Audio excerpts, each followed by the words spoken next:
My mom was 73 years young and survived by her husband, Alan Dobbins.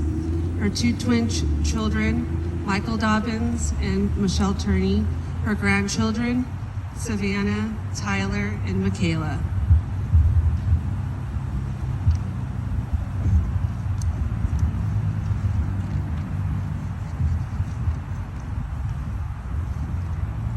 I like to share with you my mom's life, the experiences that she had throughout her life with her family. She was born November 28th, 1949 in the city of San Pedro. She always laughed and told everybody that she was a turkey baby. My mom has an older sister named Frances, and they both actually grew up in Harbor City, California. At the age of 5 years old, my mom met her lifelong best friend, Cheryl. Cheryl and her mom were basically sisters. They would run the streets, getting into trouble all the time. The stories my mom would share with me always had me laughing. Those two would be doing something that they shouldn't be doing. Over the years, my mom got her nickname Wild Bill or Willie. All because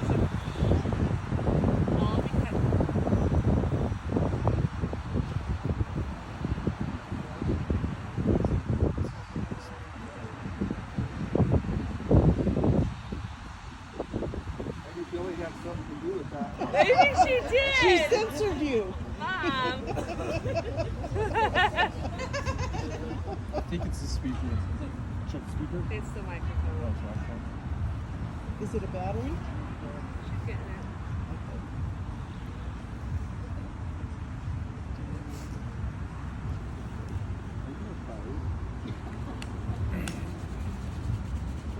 There's a car on fire and you don't want to stop for that. Not my job.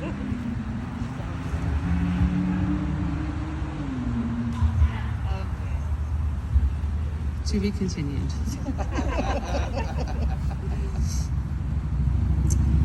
So she had a nickname, Wild Bill or Willie, all because of her shenanigans. My mom and Cheryl remained best friends all of their lives. They had a very special bond that most people never get to experience. Where my mom was, Cheryl was. So fast forward to her early 20s. She's living single and working at a company called Global. There she met a friend named Sandy. Sandy had a boyfriend named Doug. Doug was best friends with this tall, skinny, bearded guy named Alan, my dad.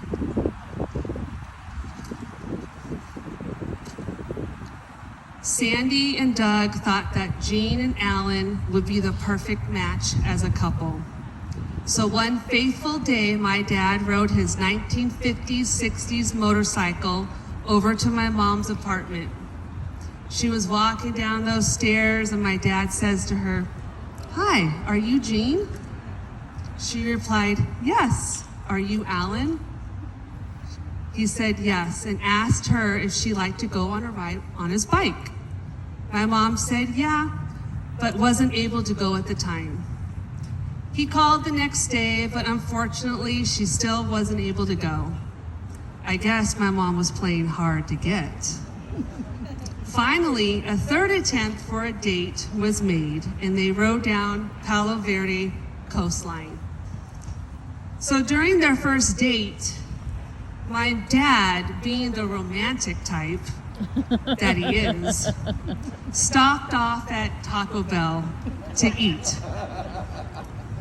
He offered her something to eat, but she declined. After watching him eat, she did what every woman does, changed her mind and wanted some food. Instead of my dad offering to buy her food, she went and paid for herself on her own first date with my dad. For years, they would laugh and joke about her having to pay for her own food on their first date.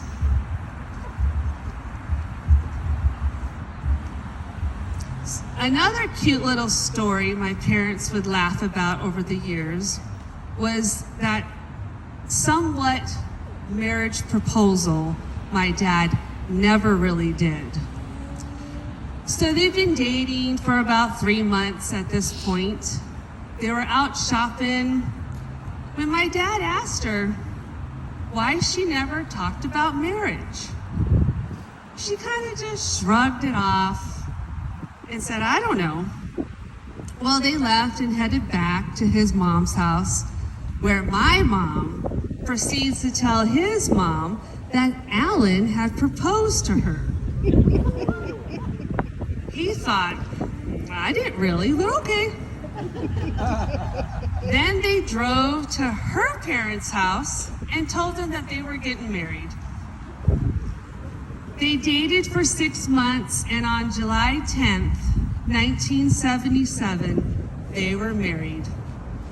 That same year, they purchased their first home together in Lakewood and currently still live in that home to this day. Oh, also, my mom made my dad sell his motorcycle. After they'd gotten married, my dad took my mom on their honeymoon, which was a road trip to North Dakota where my dad was born and raised. She had never been out of state before, so she was so excited and she documented everything. It was one of the best times of my mom's life. They didn't wait too long to start a family. She was pregnant with twins, and we were born on August 1st, 1978. Her whole world was centered around her kids and husband. She provided some great loving memories for us to never forget. Her main focus was to create a loving, stable home, which she absolutely accomplished just that.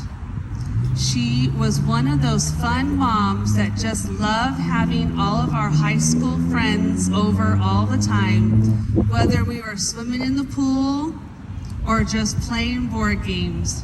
Right, Bree? Gina, right? She just loved all the kids at the house. On December 30th, 1999, my mom was able to witness the birth of my son, her first grandson, Tyler. She loved that boy with everything she had. She would always say that she raised him and that he looked just like her. He was her pride and joy. She bragged about him to strangers all the time.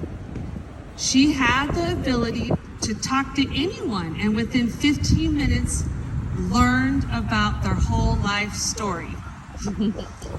Her other pride and joy are her 2 granddaughters from Michael and Margaret.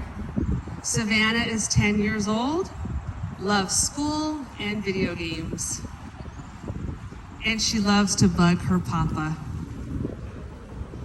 The baby is Michaela, who will be turning 3 this year. My mom's face would light up when she got a chance to see her granddaughters.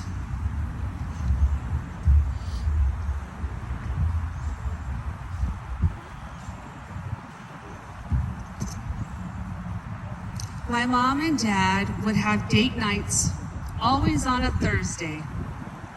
They either go to Golden Corral or Sizzler. For breakfast on Thursdays, it was always pancakes, and she always called them pancakes. My mom would write little notes to my dad before she'd leave to run for errands. Her nickname for my dad was always Sleepyhead. They always had fun together and enjoyed each other's company. My mom and dad are soulmates.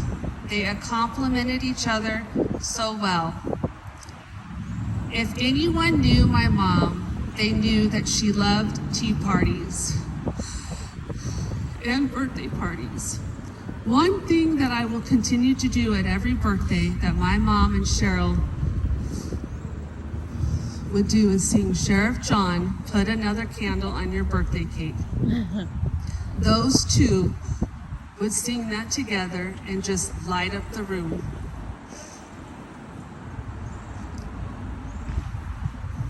As I end this today, I want to give you one thought that I hope you think about. Cherish your loved ones. Say I love you more often. Forgive each other. Call your parents and friends just to say hi. Because you never know when you might not be able to put another candle on your birthday cake. Thank you, everyone, once again. I love you, Mom, and I miss you. I miss you terribly. You made me who I am today, a great wife, a mother, and a friend. You are my best friend. We will have some family members come on up that would like to speak, and then we'll open the mic for friends and family that would love to share their love for my mom. Once again, I like to thank everyone, and I hope her memory continues to live on with you and never fades. Thank you.